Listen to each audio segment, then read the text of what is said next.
الم نجعل له عینین، کیا ہم نے انسان کو دو آنکھیں نہیں دی؟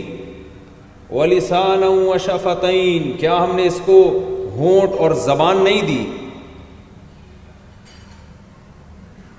آج جو میڈیکل سائنس جب انسان کے اعضاء پہ غور کرتی ہے یا اس کائنات پہ غور کرتی ہے، اس کے غور کرنے کا انداز کچھ اور ہوتا ہے۔ قرآن جب آپ کو اس کائنات میں غور و فکر کی دعوت دیتا ہے تو اس کا انداز وہ کسی اور نقطہ نظر سے غور کرنے کا حکم دیتا ہے، اور قرآن بتاتا ہے کہ میری یہ نعمتیں تمہارے اوپر ہیں، تم اقرار کرو اور پھر اس کا شکر ادا کرو۔ ان نعمتوں کو قرآن کیسے ڈیفائن کرتا ہے؟ دیکھیں، آپ کسی ڈاکٹر سے پوچھیں کہ آپ نے کبھی دودھ میں غور کیا، دودھ کی تحقیق کی، تو ڈاکٹر کیا کہے گا؟ ہاں جی میں نے بہت تحقیق کی ہے، بھینس کے دودھ میں اتنا فیٹ ہے، اتنا کیلشیم ہے، اتنے منرلز ہیں، بکری میں یہ ہے، گائے میں یہ ہے، ابال کے پینا چاہیے یا کچا بھی پی سکتے ہیں، ڈبے کا پینا چاہیے یا کھلا پینا چاہیے۔ اس تحقیق میں ڈاکٹر ایکسپرٹ ہوگا اور گورا بھی ایکسپرٹ ہوگا، لیکن قرآن بھی دودھ کا تذکرہ کرتا ہے۔ ایک اور زاویے سے ہمیں قرآن دودھ میں غور کرنے کا حکم دیتا ہے۔ چونکہ ہم یونیورسٹیوں میں پڑھ رہے ہیں، مذہب بالکل بھی نہیں پڑھایا جا رہا یونیورسٹیوں میں، جس کے نتیجے میں ہم ٹوٹلی مادہ پرست ہوتے چلے جا رہے ہیں۔ 1400 سال پہلے قرآن نے ہمیں دودھ میں غور و فکر کا حکم دیا۔ کیسے حکم دیا؟ وَإِنَّ لَكُمْ فِي الْأَنْعَامِ لَعِبْرَةً نُسْقِيكُم مِّمَّا فِي بُطُونِهِ مِن بَيْنِ فَرْثٍ وَدَمٍ لَبَنًا خَالِصًا سَائِغًا لِلشَّارِبِينَ۔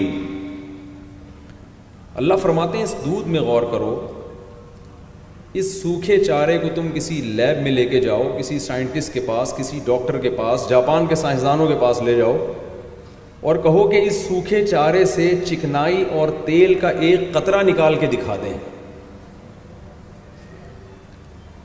کیا کوئی ڈاکٹر نکال سکتا ہے؟ اگر نکال سکتا ہے تو آپ یوں کر دیں، نہیں نکال سکتا تو تھوڑا سا اشارہ کر دیں تاکہ مجھے لگے کہ میں سمجھا پا رہا ہوں اپنی بات۔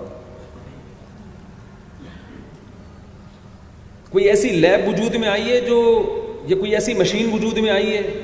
ٹیکنالوجی نے اتنی ترقی کی ہے کہ ایسی مشین ایجاد کر لی ہو کہ ادھر سے سوکھا چارہ ڈل رہا ہے اور وہاں سے ایک پروسیس کے تحت اس سے مکھن نکل رہا ہے یا تیل نکل رہا ہے۔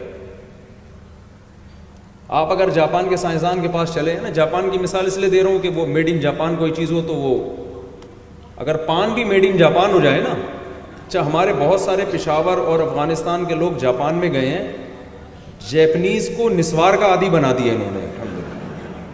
نسوار کی دکانیں کھل گئی ہیں وہاں پہ، چپلی کباب بک رہے ہیں، جاپان کی رپورٹ پیش کر رہا ہوں۔ تو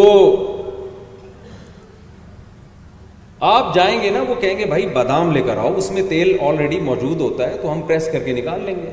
سوکھے چارے میں سے ہمارے لیے تیل نکالنا، گھی نکالنا یہ ممکن نہیں ہے۔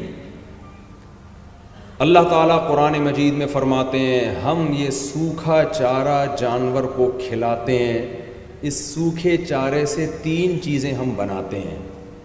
من بین فرث، گوبر بنتا ہے، وہ گوبر زمین کی طاقت اور توانائی کو بحال کرنے کا ذریعہ بنتا ہے، دوبارہ اس سے چارہ پیدا ہوگا تاکہ یہ جانور دوبارہ کھائے۔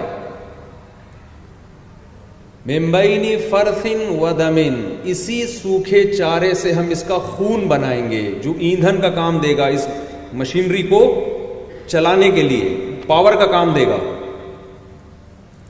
من بین فرث ودم لبنا خالصا سائغا للشاربین، جس فیکٹری میں سوکھے چارے سے گوبر بن رہا ہے، جس مشین میں سوکھے چارے سے خون بن رہا ہے، خون کی رنگت اور گوبر کی بدبو اور گوبر کی رنگت اور خون کی بدبو سے بچاتے ہوئے ایک سفید رنگ کا، خالص کا مطلب خالصا من الدم والفرث، خون اور گوبر سے بچاتے ہوئے اس کا کلر دیکھو، وہ جانور کے تھنوں میں اتارتے ہیں، یہ تو دیکھنے میں ہے اور چکھنے میں کیسا ہے؟